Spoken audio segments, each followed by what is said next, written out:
Hadirin kami persilakan untuk duduk kembali. Sidang Dewan yang kami hormati, hadirin kami muliakan. Sesuai dengan hasil keputusan rapat paripurna tanggal 6 Februari 2024, maka acara rapat paripurna hari ini adalah pidato Ketua DPR RI pada pembukaan masa persidangan 4 tahun sidang 2022-2024. Apakah acara rapat tersebut dapat disetujui? Terima kasih. Hadirin yang kami hormati, perlu kami beritahukan bahwa pimpinan Dewan telah menerima petikan keputusan Presiden Republik Indonesia nomor 21P tahun 2024 tanggal 2 Februari dan 23P tahun 2024 tanggal 5 Februari tentang peresmian pergantian antar waktu anggota Dewan Perwakilan Rakyat dan anggota Majelis Permusyawaratan Rakyat sisa masa jabatan tahun 2019-2024. Yaitu 1. Saudari Doretun Nafisa dari fraksi Partai Gerakan Indonesia Raya, daerah pemilihan Banten 3. 2. Menggantikan saudara almarhum Haji Desmond Junaidi Maesa. 2. Saudara Haji Samsul Bahri dari fraksi Partai Gerakan Indonesia Raya, daerah pemilihan Kalimantan 1, Selatan 1, menggantikan saudara Dr. Andes Haji Saiful Rashid MM. 3. Saudara Ali Imron Bafadal dari fraksi Partai Raya, daerah pemilihan Nusa Tenggara Barat, menggantikan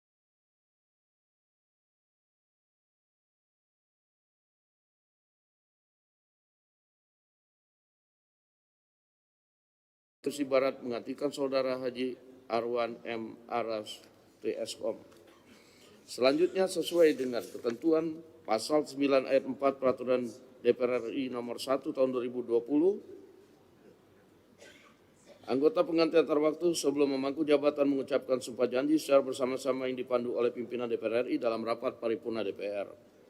Berdasarkan tersebut, kami menanyakan kepada sidang Dewan yang terhormat, apakah kita dapat melakukan pelantikan anggota pengganti antar waktu DPR RI setelah pidato pembukaan masa persidangan 4 tahun sidang 2023-2024? Setuju. Kemudian marilah kita memasuki acara tunggal rapat paripurna Dewan hari ini, yaitu pidato Ketua DPR RI pada pembukaan masa persidangan 4 tahun sidang 2023-2024 yang akan saya wakili. Untuk itu izinkan saya membacakan pidato Ketua DPR RI pada pembukaan masa sidang 4 tahun sidang 2023-2024 dari atas podium.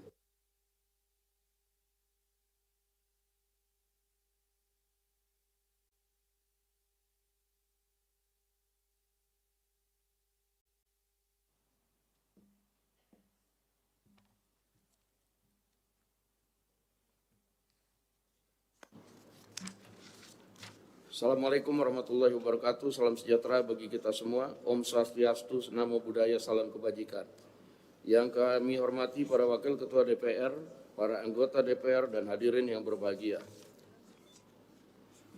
Puji syukur kehadirat Allah Subhanahu wa Ta'ala, Tuhan Yang Maha Esa, yang telah memberikan kehormatan dan karunia-Nya, rahmat dan karunia-Nya pada hari ini kita dapat kembali hadir menjalankan tugas konstitusional dalam rapat paripurna pembukaan masa sidang 4 tahun sidang 2023-2024. Kepada yang terhormat Bapak Ibu anggota DPR RI, selamat datang kembali untuk menjalankan kedaulatan rakyat melalui kewenangan konstitusional DPR RI. Kita baru saja melaksanakan perhelatan akbar pesta demokrasi yang dirayakan pada setiap 5 tahun sekali, yaitu pemungutan suara dalam pemilihan umum tahun 2024. Semoga Bapak Ibu anggota yang terhormat dapat kembali terpilih untuk mewakili rakyat menjalankan kedaulatannya, dan tetaplah menjaga komitmen untuk membangun bangsa dan negara melalui peran dan tanggung jawab di berbagai bidang yang lain jika belum berhasil terpilih. Pelaksanaan tahapan pemilu 2024 masih berlangsung hingga saat ini. Tahapan selanjutnya adalah rekapitulasi perhitungan suara, penetapan hasil pemilu, penanganan permohonan perselisihan hasil pemilu, dan terakhir pengucapan sumpah atau janji Presiden dan Wakil Presiden, anggota DPR RI dan DPD RI, serta anggota DPRD Provinsi dan Kabupaten Kota. Setiap tahapan pemilu 2024 membutuhkan komitmen semua pihak penyelenggara pemilu, pemerintah dan partai politik untuk menjalankan pemilu sesuai amanat konstitusi, yaitu Pancasila, pemilu secara langsung, umum, bebas, rahasia, jujur, dan adil. Yang terpenting bagi kita semua adalah kekuasaan negara harus dapat menciptakan kondisi yang memungkinkan rakyat menggunakan kedaulatan hak suaranya secara bebas. Pemilu sebagai kompetisi, maka menang dan kalah selalu ada dalam pemilu. Kita dituntut untuk memiliki etika politik untuk siap kalah dan siap menang. Akan tetapi pada saat yang bersamaan, etika politik yang sama juga dituntut untuk dimiliki bagi penyelenggara pemilu yang bebas, jujur, dan adil. Etika politik untuk siap kalah dan siap menang harus disertai dengan etika politik penyelenggaraan pemilu yang bebas, jujur, dan adil. Oleh karena itu menjadi tugas dan tanggung jawab kita semua untuk menciptakan pemilu sebagai prosedur demokrasi yang harus berada dalam budaya politik yang makin maju, yang ditunjukkan dengan cara-cara berpolitik yang semakin beradab dan mencerdaskan kehidupan rakyat. DPR RI mengucapkan terima kasih kepada seluruh rakyat Indonesia yang telah menggunakan hak pilihnya secara aktif pada tanggal 14 Februari yang lalu dan tetap menjaga ketertiban dan persatuan Indonesia walaupun pilihan rakyat berbeda-beda. Tetapi untuk bangsa dan negara hanya ada merah putih, yaitu Negara Kesatuan Republik Indonesia, Pancasila, Undang-Undang Dasar Negara Republik Indonesia 1945, dan Bhinneka Tunggal Ika. Sidang Dewan yang terhormat, pada masa sidang ini terdapat sejumlah tugas konstitusional di bidang legislasi, yaitu melanjutkan pembahasan 19 rancangan undang-undang yang masih berada dalam tahap pembicaraan tingkat 1. Fungsi legislasi yang dimiliki oleh DPR RI memegang peran yang sangat penting mengatur kehidupan sosial, ekonomi, budaya, politik, religi di masyarakat. Oleh karena itu, hukum harus dapat memenuhi kepentingan sosial dan menjamin perlindungan hak asasi manusia, keadilan dan kepentingan publik sesuai dengan tujuan bernegara. Sehingga dalam membentuk undang-undang DPR RI dan pemerintah selalu memperhatikan berbagai perspektif untuk dapat merumuskan substansi undang-undang sesuai dengan amanat konstitusi dan kepentingan nasional. Alat fungsi anggaran DPR RI melalui alat kelengkapan Dewan akan terus memantau dan mengevaluasi agar APBN tahun anggaran 2024 dilaksanakan secara efektif, efisien, akuntabel, dan tepat sasaran. DPR RI akan terus mengawal agar penggunaan APBN benar-benar bermanfaat untuk kepentingan rakyat dan diselenggarakan secara tertib dan taat pada peraturan perundang-undangan. DPR RI juga akan memastikan pengelolaan APBN tahun anggaran 2024 mampu menjaga kesinambungan fiskal pada masa mendatang di tengah kondisi global yang kurang kondusif. Saat ini rakyat dihadapkan pada gejolak kenaikan harga kebutuhan pokok yang membebani APBN harus mampu menjadi instrumen untuk dapat meringankan beban dan mempertahankan daya beli masyarakat, terlebih menjelang bulan suci Ramadan yang tinggal beberapa hari lagi. Sidang Dewan yang terhormat, fungsi pengawasan DPR akan diarahkan pada berbagai isu, permasalahan, dan pelaksanaan undang-undang di berbagai bidang yang menjadi tugas dan setiap alat kelengkapan Dewan, serta hal yang menjadi perhatian luas dari masyarakat. Salah satu yang menjadi perhatian rakyat saat ini adalah mahalnya kebutuhan bahan pokok. Pemerintah harus dapat mengatasi hal tersebut. Program membangun kedaulatan pangan yang selama ini dijalankan belum menunjukkan hasil yang efektif.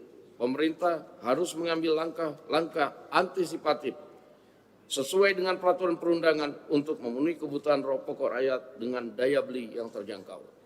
Dalam perspektif jangka menengah panjang, pemerintah harus membenahi masalah struktural dalam memenuhi kebutuhan pokok rakyat sehingga masalah kelangkaan bahan pangan tidak berulang pada tahun-tahun mendatang. Fungsi pengawasan DPR RI melalui alat kelengkapan Dewan pada masa persidangan 4 akan memastikan bahwa regulasi, kinerja kelembagaan, kinerja program, serta pengelolaan anggaran berjalan efektif, tepat sasaran, akuntabel, serta rakyat dimudahkan hidupnya. Pada masa sidang ini, DPR RI juga akan memberikan pertimbangan terhadap calon duta besar luar biasa berkuasa penuh dari negara sahabat. Untuk masa persidangan ini, DPR akan menghadiri serangkaian kegiatan diplomasi parlemen dan kegiatan diplomasi tersebut dilakukan dalam rangka penguatan diplomasi antara DPR RI dengan parlemen negara lain serta meningkatkan kerjasama antar negara dalam menghadapi berbagai masalah global. Berkaitan dengan pemilu 2024 DPR RI telah melaksanakan program kunjungan pemilu untuk mengamati serta meninjau pelaksanaan pemilu di Indonesia dengan mengundang perwakilan parlemen negara-negara sahabat. Kegiatan dilaksanakan tanggal 12 sampai dengan 15 Februari 2024 di Provinsi Bali, diikuti oleh 16 perwakilan Parlemen Negara Sahabat dan 3 organisasi internasional. Demikianlah pokok-pokok kegiatan yang akan dilakukan DPR RI pada masa persidangan 4 dan berbagai hal yang menjadi perhatian DPR. Rencana kerja secara umum DPR RI ini agar dapat menjadi informasi bagi rakyat Indonesia sehingga dapat ikut berpartisipasi bersama DPR RI dalam menjalankan tugas konstitusionalnya. Dan dengan mengucapkan Bismillahirrahmanirrahim, saya atas nama pimpinan DPR RI mengumumkan kepada seluruh rakyat Indonesia bahwa masa persidangan 4 tahun sidang 2023-2024 akan dimulai hari ini Selasa 5 Maret 2024 sampai dengan tanggal 4 April 2024. Atas nama pimpinan DPR RI kami menyampaikan selamat bekerja menjalankan kedaulatan rakyat untuk kesejahteraan rakyat. Semoga Allah Subhanahu wa taala Tuhan Yang Maha Esa memberikan rahmat dan bimbingannya bagi kita semua. Terima kasih. Assalamualaikum warahmatullahi wabarakatuh. Ketua Dewan Perwakilan Rakyat Republik Indonesia tertanda Dr. Honoris Causa Puan Maharani.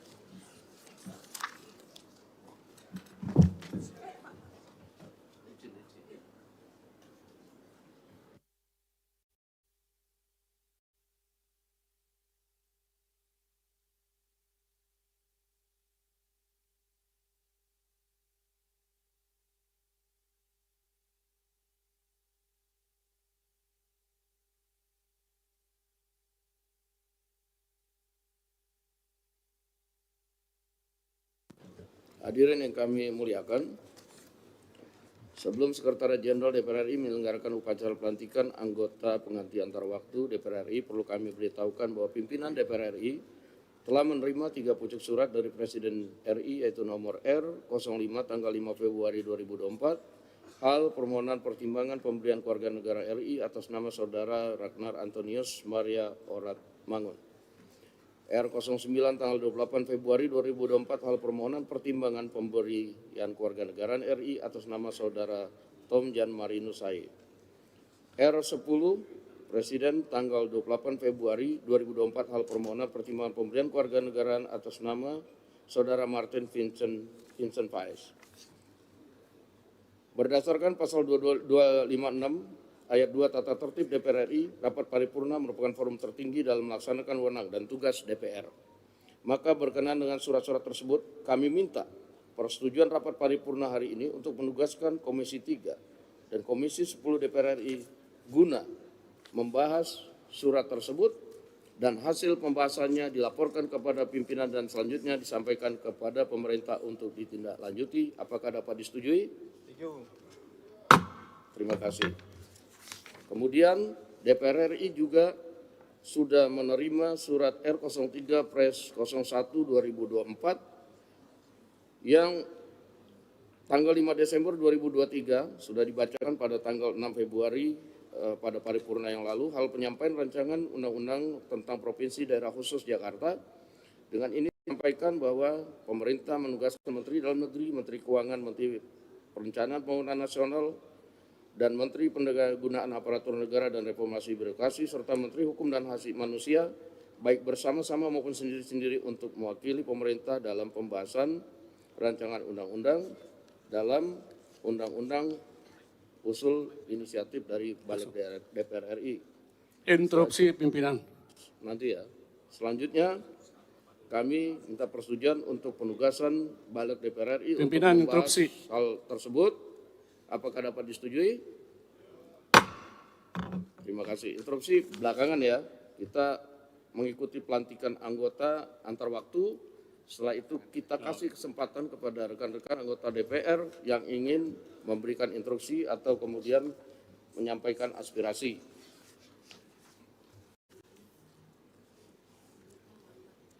Selanjutnya, marilah kita mengikuti pelantikan anggota pengganti antar waktu DPR RI. Kepada Sekretariat Jenderal DPR RI kami persilakan untuk menyelenggarakan upacara pelantikan anggota pengganti antar waktu DPR RI.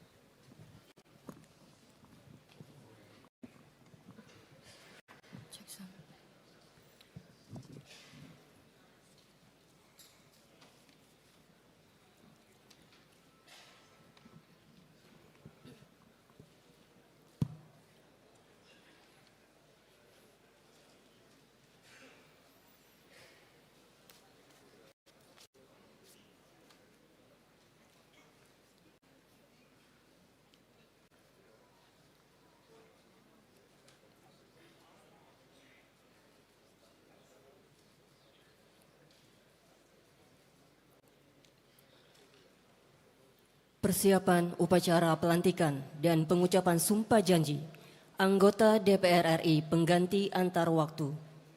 Kepada para calon anggota DPR RI yang akan dilantik, disilakan menempati tempat yang telah ditentukan.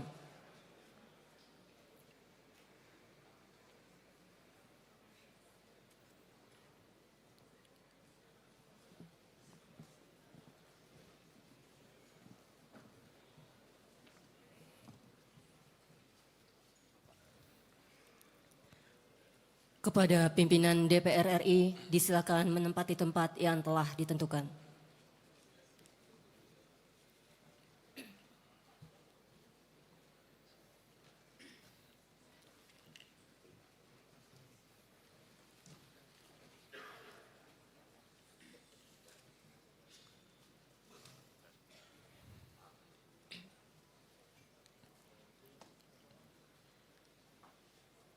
Upacara pelantikan dan pengucapan sumpah janji anggota DPR RI pengganti antar waktu masa keanggotaan 2019-2024 dimulai. Diawali dengan pembacaan petikan keputusan Presiden Republik Indonesia. Petikan Keputusan Presiden Republik Indonesia nomor 21/P dan 23/P tahun 2024 tentang peresmian pengangkatan antar waktu anggota Dewan Perwakilan Rakyat dan anggota Majelis Permusyawaratan Rakyat sisa masa jabatan tahun 2019-2024. Dengan rahmat Tuhan Yang Maha Esa, Presiden Republik Indonesia menimbang dan seterusnya, mengingat dan seterusnya, memutuskan, menetapkan keputusan Presiden tentang peresmian pengangkatan antar waktu anggota Dewan Perwakilan Rakyat dan anggota Majelis Permusyawaratan Rakyat sisa masa jabatan tahun 2019-2024. Ke-1, terhitung sejak saat pengucapan sumpah janji meresmikan pengangkatan antar waktu sebagai anggota Dewan Perwakilan Rakyat sampai dengan berakhirnya sisa masa jabatan tahun 2019-2024 masing-masing atas nama 1. Durotun Nafisah, mewakili Partai Gerakan Indonesia Raya, Daerah Pemilihan Banten 2. 2. Ali Imron Bafadol, mewakili Partai Gerakan Indonesia Raya, Daerah Pemilihan Nusa Tenggara Barat 2. 3. H. Syamsul Bahri R, mewakili Partai Gerakan Indonesia Raya, Daerah Kalimantan Selatan 1. 4. Hajah Jumriyah, mewakili Partai Demokrasi Indonesia Perjuangan, Daerah Pemilihan Sulawesi Barat. Kedua dan seterusnya. Ketiga, keputusan Presiden ini mulai berlaku pada tanggal ditetapkan. Salinan dan seterusnya. Petikan keputusan Presiden ini disampaikan kepada masing-masing yang bersangkutan untuk dipergunakan sebagaimana mestinya. Ditetapkan di Jakarta pada tanggal 2 dan 5 Februari 2024. Presiden Republik Indonesia, tertanda Joko Widodo. Persiapan pengucapan sumpah. Rohaniwan Islam disilakan menempati tempat yang telah ditentukan. Hadirin dimohon berdiri. Pengucapan sumpah anggota DPR RI menurut agama Islam dipandu oleh Wakil Ketua DPR RI.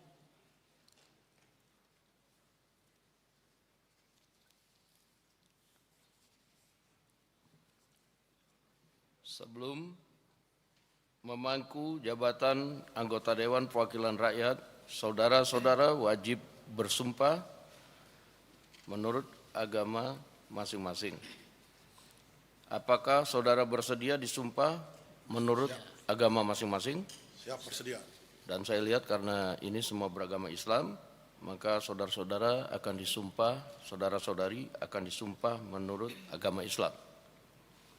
Patut saya ingatkan bahwa sumpah yang akan saudara-saudari ucapkan mengandung tanggung jawab terhadap bangsa dan negara Republik Indonesia. Tanggung jawab memelihara dan menyelamatkan Pancasila dan Undang-Undang Dasar Negara Republik Indonesia tahun 1945. Sumpah ini adalah terhadap Tuhan Yang Maha Esa dan manusia yang harus ditepati dengan segala keikhlasan dan kejujuran.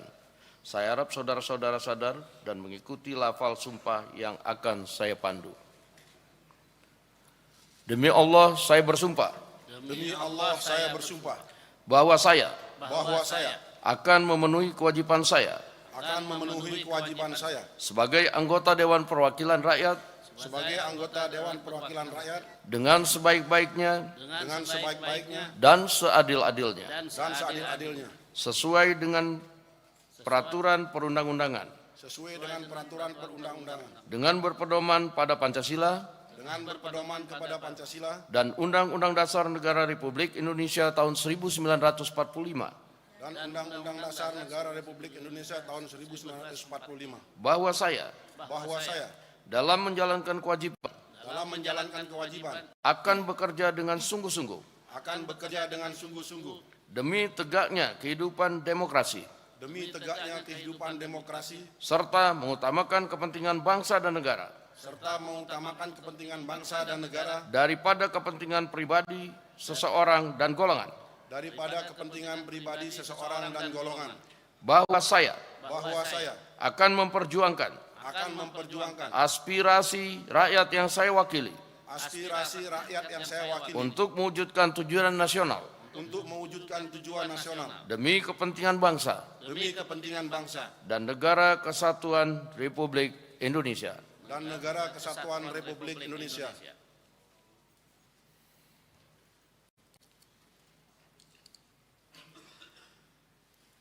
Rohaniwan disilakan kembali ke tempat semula. Hadirin disilakan duduk kembali.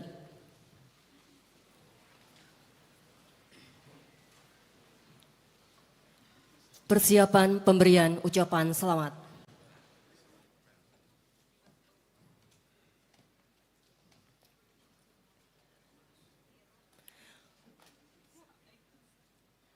Pemberian ucapan selamat kepada para anggota DPR RI yang baru dilantik oleh pimpinan DPR RI.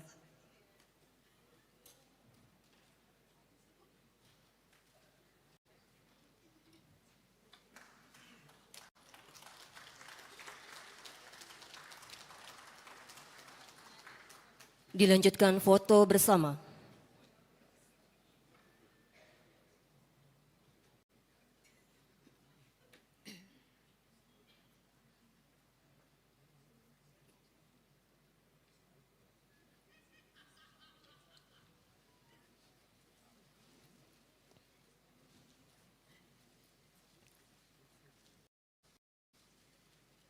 Foto bersama selesai.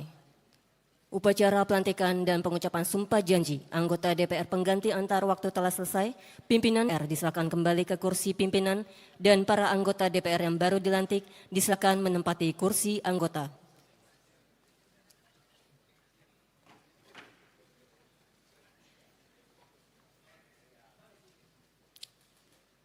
Sebelum dilanjutkan kembali dengan rapat paripurna, disilakan kepada keluarga dan undangan untuk meninggalkan ruang rapat paripurna. Terima kasih.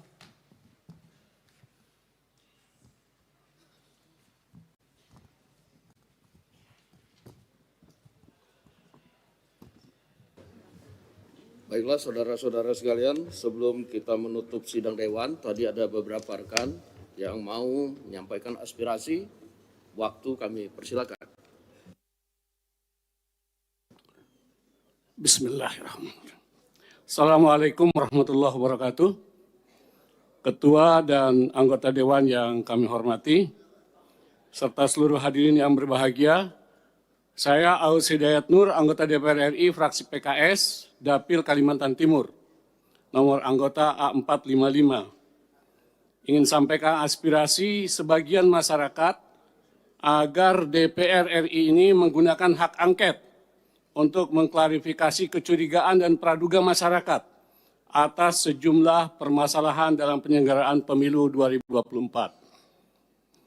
Alasannya, pertama perlu diingat bahwa pemilu 2024 merupakan momen krusial bagi bangsa Indonesia. Gelaran demokrasi ini harus tetap dijaga agar terlaksana dengan langsung, umum, bebas, rahasia, jujur, dan adil. Kedua, munculnya berbagai kecurigaan dan praduga di tengah masyarakat perihal terjadinya kecurangan dan pelanggaran dalam penyelenggaraan pemilu perlu direspon DPR RI secara bijak dan proporsional. Hak angket adalah salah satu instrumen yang dimiliki DPR dan diatur dalam Undang-Undang Dasar, dan undang-undang bisa digunakan untuk menjawab kecurigaan dan praduga itu secara terbuka dan transparan. Jika memang kecurigaan atau praduga masyarakat itu terbukti, bisa ditindaklanjuti sesuai undang-undang, dan jika tidak terbukti, ini bisa mengklarifikasi dan menjaga integritas pemilu, sehingga kita bisa meresponnya secara bijak dan proporsional. Demikian interupsi kami sampaikan. Terima kasih atas perhatiannya. Wabillahi taufiq wal hidayah. Assalamualaikum warahmatullahi wabarakatuh. Baik.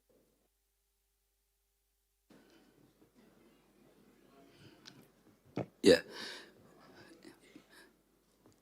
Bismillahirrahmanirrahim. Assalamualaikum warahmatullahi wabarakatuh. Terima kasih pimpinan. Saya Fahmi Alidrus, A432 dari fraksi PKS. Akhir-akhir ini saya prihatin terdengar wacana perbincangan tentang biaya operasional sekolah yang dikait-kaitkan dengan program makan siang gratis. Kami ingin sampaikan bahwa sesungguhnya perbincangan program makan siang gratis yang merupakan program janji dari Capres-Cawapres di periode kampanye kemarin sesungguhnya belum layak untuk diperbincangkan. Apalagi kemudian terdengar wacana bahwa program tersebut akan menggunakan program BOS, biaya operasional sekolah. Kita pahami adalah biaya yang sepenuhnya dipergunakan untuk meningkatkan mutu pendidikan kita. Masih banyak persoalan-persoalan pendidikan di negeri kita. Persoalan guru, persoalan infrastruktur, sarana prasarana sekolah yang masih sangat memerlukan pendanaan.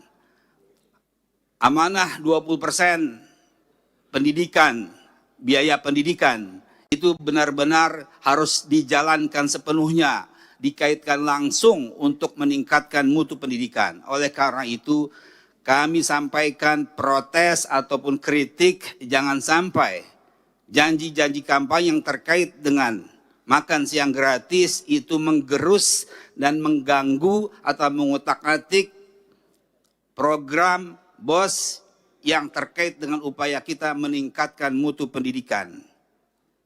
Ini kami sampaikan karena wacana tersebut sudah mulai menggelisahkan banyak pihak, terutama pihak-pihak yang terkait dengan kepentingan peningkatan mutu pendidikan, terutama juga bagi teman-teman tenaga pendidik, teman-teman guru. Mereka gelisah, mereka khawatir kemudian dana tersebut tergerus dan akhirnya yang sebahagian dari dana BOS itu dipergunakan untuk menunjang honor mereka, mereka akan mendapatkan atau mengalami kerugian. Jadi saya mohon mudah-mudahan ini menjadi perhatian kita DPR RI untuk terus mengawasi jangan sampai anggaran pendidikan yang sangat-sangat diperlukan itu kemudian terganggu dengan wacana-wacana yang sangat tidak relevan dengan peningkatan mutu pendidikan. Demikian yang saya sampaikan, mudah-mudahan didengar oleh semua pihak. Terima kasih. Wassalamualaikum warahmatullahi wabarakatuh. Terima kasih. Selanjutnya, Bu Lulu.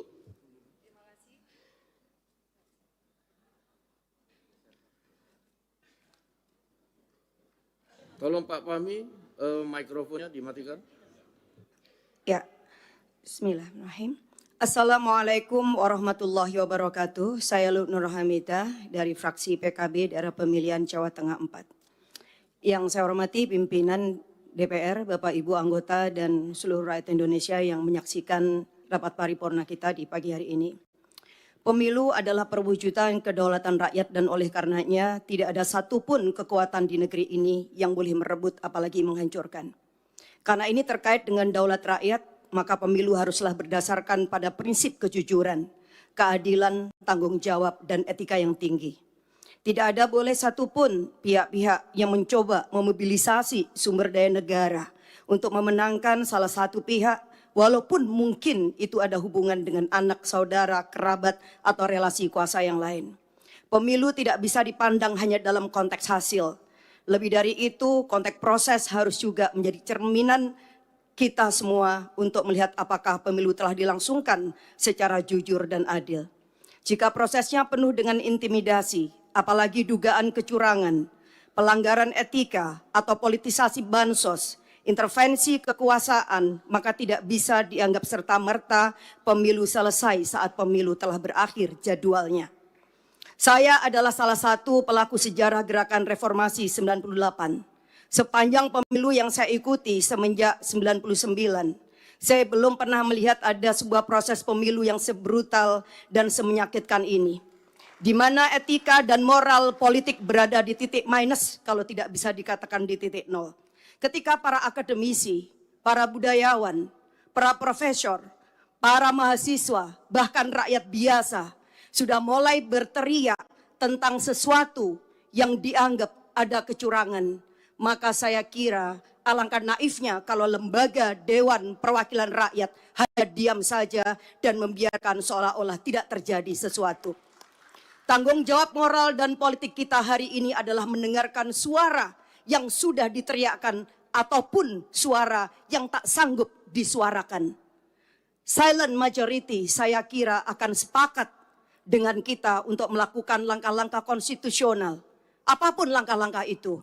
Dan hari ini kami menerima begitu banyak aspirasi dari berbagai pihak bahwa DPR hendaklah menggunakan hak konstitusionalnya melalui hak angket. Dan melalui hak angket inilah kita akan menemukan titik terang seterang-terangnya, sekaligus juga mengakhiri berbagai desas-desus kecurigaan yang tidak perlu. Kita hanya ingin bahwa demokrasi yang kita lahirkan dengan air mata, berdarah-darah dan bahkan nyawa yang begitu banyak dikorbankan pada tahun 98 tidak berakhir dengan sia-sia.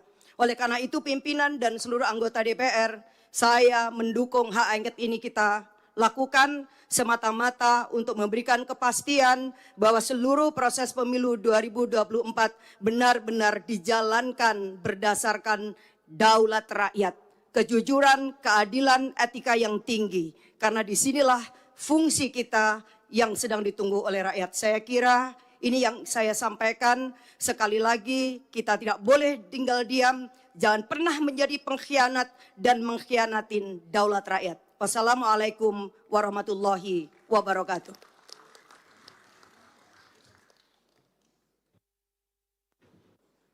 Bu Lulu, tolong mikrofonnya dimatikan.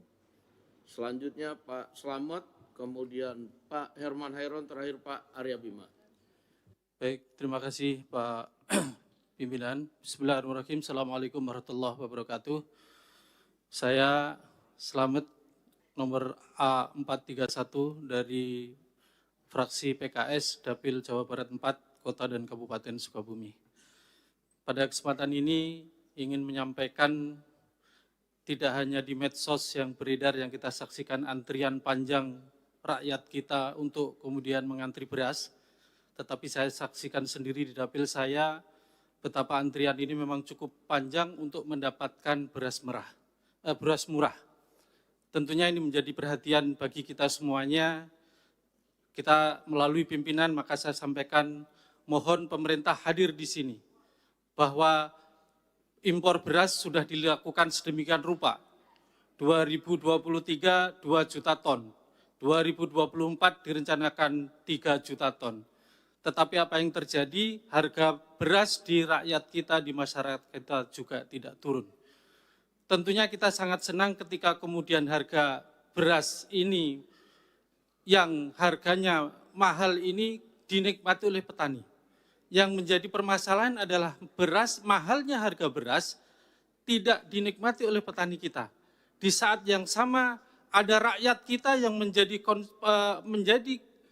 kebutuhan beras ini juga mempunyai hak untuk mendapatkan beras yang terjangkau. Disinilah kemudian kita menuntut hadirnya pemerintah tetap menjaga kesejahteraan petani agar panennya bisa dibeli dengan harga mahal, tetapi kebutuhan rakyat kita dengan mendapatkan haknya, yaitu beras dengan harga terjangkau, juga harus dipenuhi. Oleh karena itu, melalui pimpinan, agar pemerintah serius untuk melakukan bagaimana kemudian harga beras ini bisa turun. El Nino sudah lewat, tidak menjadi alasan untuk kemudian ini menjadi harga mahal, tidak. Tetapi saya lebih soroti bagaimana keseriusan petani dan keseriusan pemerintah dan kemauan pemerintah untuk mengatur masalah logistik dari pangan kita. Data yang saya dapatkan bagaimana pemerintah hanya membeli 2% dari seluruh petani, potensi petani kita. Ini data dari Bulog saya dapatkan, hanya 2%. Artinya 98% seluruh panen petani kita dikuasai atau dibeli oleh pihak swasta. Sehingga hari ini pemerintah mendapatkan hasilnya tidak mampu mengendalikan pasar. Kenapa? Karena pemerintah tidak menguasai stok. Berapapun yang dilakukan impor, hanya kemudian keuntungan-keuntungan yang akan didapatkan lebih kepada keuntungan ekonomi. Tetapi untuk menjaga kestabilan harga, sekaligus juga menjaga kesejahteraan petani tidak akan didapatkan. Sekali lagi, melalui pimpinan, saya harapkan pemerintah untuk serius menangani bagaimana kemudian logistik pangan ini dikelola dengan baik. Pastikan kesejahteraan petani kita tetap dijaga dengan membeli seluruh potensi petani yang dipanen hari ini. Demikian yang bisa saya sampaikan. Terima kasih. Assalamualaikum warahmatullahi wabarakatuh.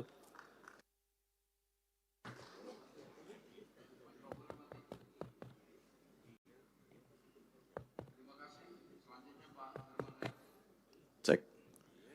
Terima kasih pimpinan yang saya hormati setelah sidang Dewan yang saya hormati, Herman Hairon A544, daerah pemilihan Jawa Barat 8. Pertama, tentu saya ingin juga menyuarakan aspirasi masyarakat terkait dengan harga-harga bahan pokok. Memang akhir-akhir ini menjelang Ramadan dan Idul Fitri ada kenaikan yang cukup signifikan. Oleh karenanya saya meminta pemerintah untuk memberikan perhatian khusus terhadap harga-harga pangan. Oleh karenanya, mohon nanti pimpinan dapat memberikan atau meneruskan terhadap aspirasi ini kepada pemerintah. Yang kedua, terkait dengan hak angket. Saya kira hak angket kita paham semua bahwa ini adalah hak konstitusional kita. Namun apa sesungguhnya yang akan kita angketkan? Apa yang akan kita dalami? Apa yang akan kita selidiki? Perjelas dulu. Sehingga kemudian tidak serta-merta bahwa menuduh kecurangan, bahkan mendegradasi terhadap hak konstitusional rakyat, hak suara rakyat yang telah dicurahkan di dalam pemilu. Kalau brutalnya brutal di mana gitu. Karena ini yang harus didudukan kembali, supaya tidak ada informasi yang bias kepada masyarakat. Oleh karenanya, saya berpikir bahwa untuk persoalan ini ajukan saja hak angket apa isinya dan tentu itu yang nanti akan kita bahas bersama. Tidak perlu membangun wacana-wacana kecurangan dan lain sebagainya. Ini adalah pemilu yang tentu juga menjadi tugas kita bersama untuk mengawal, untuk mengawasi dan bahkan dalam perhitungan ini ya tentu kita bagaimana untuk bisa menuntaskan setuntas-tuntasnya dengan batas waktu yang telah ditetapkan. Jika ada hal lain, saya kira tugas konstitusional bisa digunakan. Namun tentu kita harus juga memperjelas kepada publik. Jangan sampai kemudian publik betul-betul tidak mendapatkan informasi yang sebenar-benarnya. Ini penting, karena DPR adalah bagian daripada pengambil keputusan di dalam pelaksanaan pemilu. Yang ketiga, terkait dengan makan siang gratis saya juga aneh, karena saya sendiri ikut di dalam pembahasan di internal. Makan siang gratis ini belum ditetapkan anggarannya dari mana. Dan tentu belum ditetapkan cantolannya ke mana. Karena juga perhitungan suara masih berlangsung. Presiden belum ditetapkan. Dan tentu juga dalam perjalanannya, kalau kemudian ada piloting yang sedang dilaksanakan, ya ini adalah merupakan bagian inisiatif. Misalkan kemarin yang dilaksanakan di Tangerang. Adapun kemudian pencantolan anggaran terhadap BOS, ini belum ada keputusan menurut saya. Sehingga ini jangan dijadikan polemik di publik, dan tentu semestinya bahwa program yang baik ini nanti kita kan akan bahas juga di DPR.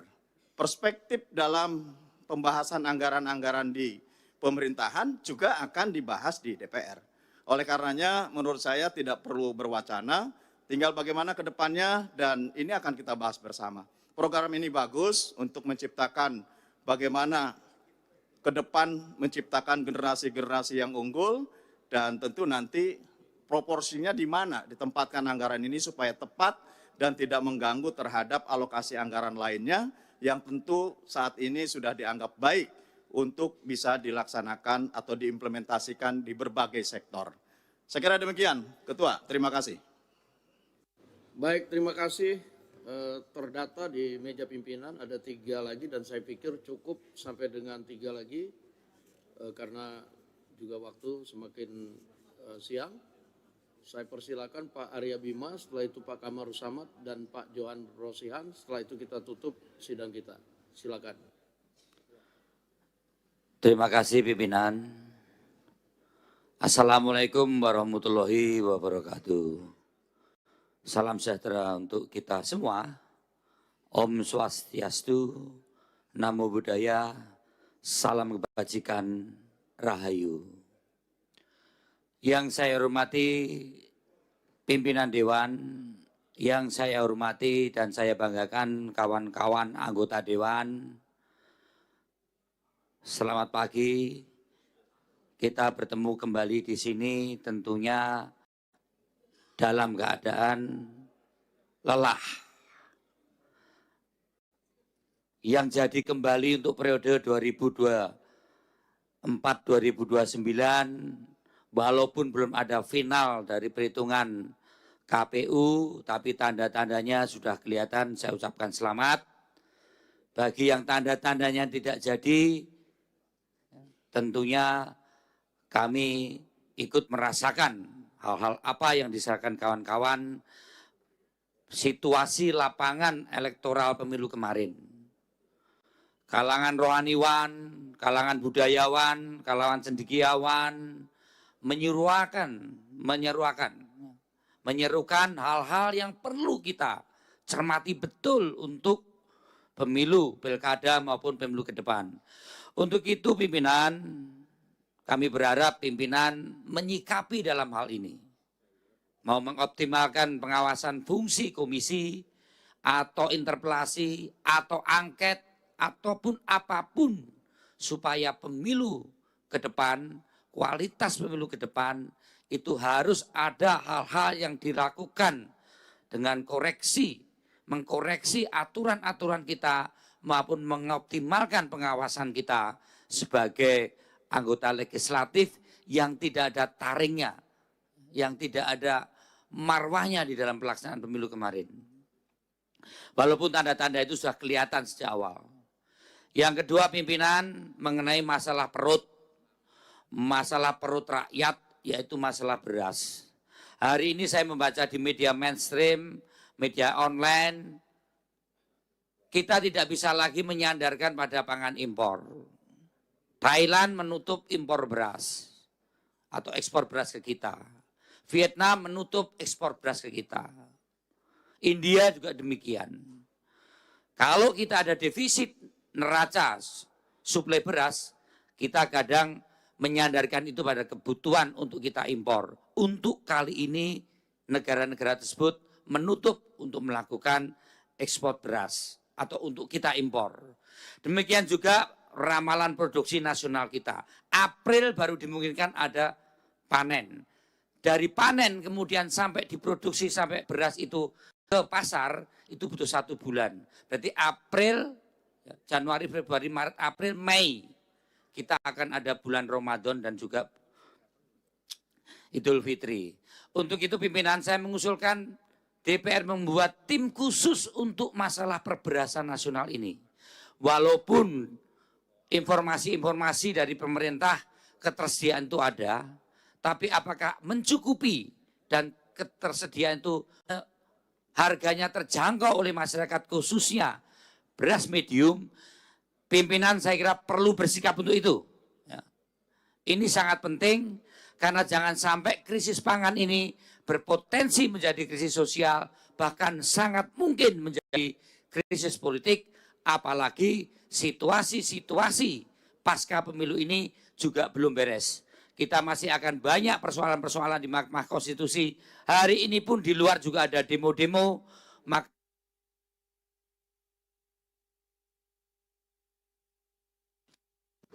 Baik Pak Arya Bima, waktunya udah habis. Saya agak menanggapi sedikit, kalau kita bikin pansus apa untuk beras itu terlalu lama. Kita sementara waktunya mau Ramadan dan Lebaran sudah dekat. Jadi mungkin kita akan optimalkan Komisi 4 untuk turun ke lapangan maupun ke pemerintah untuk menindaklanjuti aspirasi dari Pak Arya Bima dan kawan-kawan sekalian. Terima kasih. Selanjutnya Pak Kamarus Samad.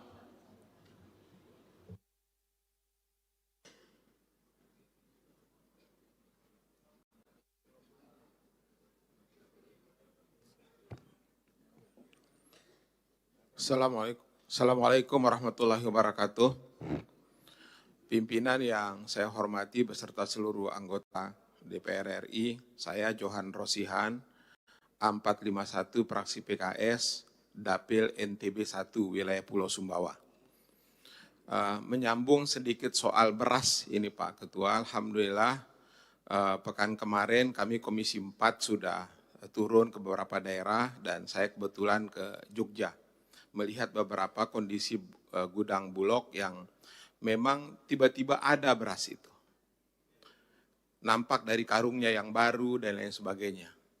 Nah karena itu menurut saya pimpinan, ini tidak bisa ditangani dengan biasa-biasa saja. Apalagi sebentar lagi Ramadan akan datang, di mana kebutuhan masyarakat mayoritas muslim di Indonesia ini tentu memastikan keberadaan beras ini. Yang kedua, ada lebih dari 13 juta petani yang bekerja di sektor ini. Karenanya kalau ini tidak diantisipasi segera, maka ini bisa terjadi gejolak sosial di tengah masyarakat. Nah untuk itu Pak Ketua, menyambung apa yang disampaikan oleh rekan saya tadi Mas Slamet, satu, kita desak kehadiran pemerintah, iya, tetapi harus kita pastikan juga bagaimana bentuk kehadiran mereka. Ya, saya sarankan agar pemerintah ini fokus betul soal beras ini. Tunda dulu proyek-proyek yang mercusuar itu, mau selesaikan blok sekian di KN segala macam itu, hentikan dulu. Alihkan uang ini ke beras. Pastikan bahwa stok kita ada dan jangan berpikir untuk impor lagi. Ya. Kita butuh sekarang ini stok 2,5 juta ton untuk menormalisasi stok kita di Bulog. Karena itu Pak Ketua, pimpinan yang saya hormati, saya usulkan, kalau pansus terlalu jauh, mohon difasilitasi Pak, rapat gabungan komisi. Jangan hanya diserahkan kepada Komisi 4, karena Komisi 4 itu betul ada Kementerian Pertanian dan Badan Pangan Nasional di situ, tapi juga ini bisa melibatkan kementerian-kementerian lain, terutama Menteri Keuangan, ya, Menteri Perdagangan, dan lain sebagainya. Usul saya Pak Ketua, tolong dibentuk rapat gabungan di DPR ini untuk kita mengetahui dan mendesak pemerintah agar betul-betul hadir dalam menyelesaikan persoalan krisis beras yang menjadi kekhawatiran dari masyarakat kita pada hari ini. Terima kasih. Assalamualaikum warahmatullahi wabarakatuh. Baik, terima kasih. Terima kasih. Masukannya nanti minggu depan pimpinan Dewan akan membuat rapat konsultasi yang mengundang Komisi 4, Menteri Pertanian dan beberapa kementerian terkait untuk membahas soal ini dan akan dipimpin langsung oleh pimpinan DPR, Pak Rahmat Gobel yang mewakili Komisi 4. Silakan Pak Kamarus Samad. Terima kasih pimpinan dan anggota Kamrus Samad A79. Pertama-tama kita tentunya patut bersyukur dalam reformasi ini 6 kali kita melaksanakan pemilu dan semua berjalan dengan baik. Dan dari pemilu-pemilu kita telah melakukan pembenahan dan perbaikan baik melalui revisi undang-undang yang telah kita jalankan maupun dalam pelaksanaan yang kita jalankan melalui pengawasan terhadap penyelenggara pemilu. Dan kita patut bersyukur bahwa pada pemilu 2024 ini lebih dari 60 negara di dunia yang secara bersamaan akan melakukan pemilihan presiden.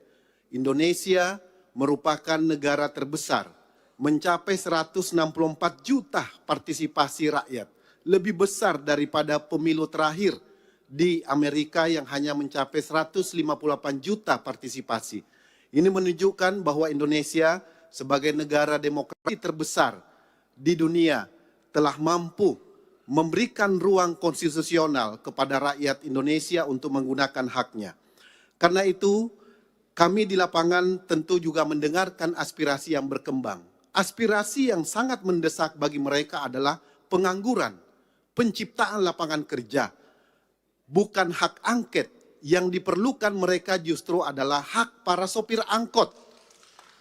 Hak para sopir angkot, ribuan bahkan puluhan ribu yang anak-anaknya mereka, masa depannya, sekolahnya belum tentu mereka bisa memenuhi kebutuhan dasar mereka. Kita bisa menyaksikan bagaimana masyarakat kita hari ini kerja hari ini hanya untuk makan besok. Bahkan kalau mereka sakit hari ini maka besok dia harus utang di warung. Inilah aspirasi yang sangat mendesak, yaitu menciptakan lapangan pekerjaan. Dan karena itu saya ingin mengingatkan, jangan sampai respon dari teman-teman yang tidak siap kalah menunjukkan dalam sejarah kita merupakan respon terburuk sepanjang pemilu reformasi ini. Kenapa demikian? Karena belum menggunakan instrumen hukum yang telah digunakan, disiapkan, disediakan oleh undang-undang, sudah menuduh pemilu ini curang. Ini berbahaya sekali bagi kelangsungan demokrasi kita dan masa depan bangsa kita ke depan. Yang ketiga, yang saya ingin sampaikan bahwa sebagai anggota DPR seharusnya kita mengetahui tentang tata laksana pembahasan APBN kita. Menyangkut program makan siang gratis adalah program yang dinantikan oleh banyak sekali masyarakat di Indonesia. Itu tentunya harus dimulai dari usulan pemerintah melalui KEM PPKF, melalui RKP, dan seterusnya. Dan itu memerlukan waktu dan tahapan dalam pembahasan. Sehingga kita tidak perlu terpengaruh menyangkut alokasi, relokasi, dana BOS, dan seterusnya. Karena justru kita bisa mendistorsi edukasi di tengah-tengah masyarakat. Yang terakhir, pimpinan yang saya ingin sampaikan adalah berkaitan dengan persiapan Ramadan, Idul Fitri, dan juga pilkada serentak. Memang harus kita pastikan kestabilan harga kebutuhan bahan pokok bagi masyarakat. Demikian pimpinan, selanjutnya kami kembalikan. Baik, terima kasih. Sidang Dewan yang kami hormati, hadirin yang kami muliakan, dengan seizin sidang Dewan, maka perkenanlah kami menutup rapat paripurna dengan ucapan Alhamdulillahirrahmanirrahim. Wassalamualaikum warahmatullahi wabarakatuh. Om Santi Santi Om, Namo Buddhaya, salam kebajikan.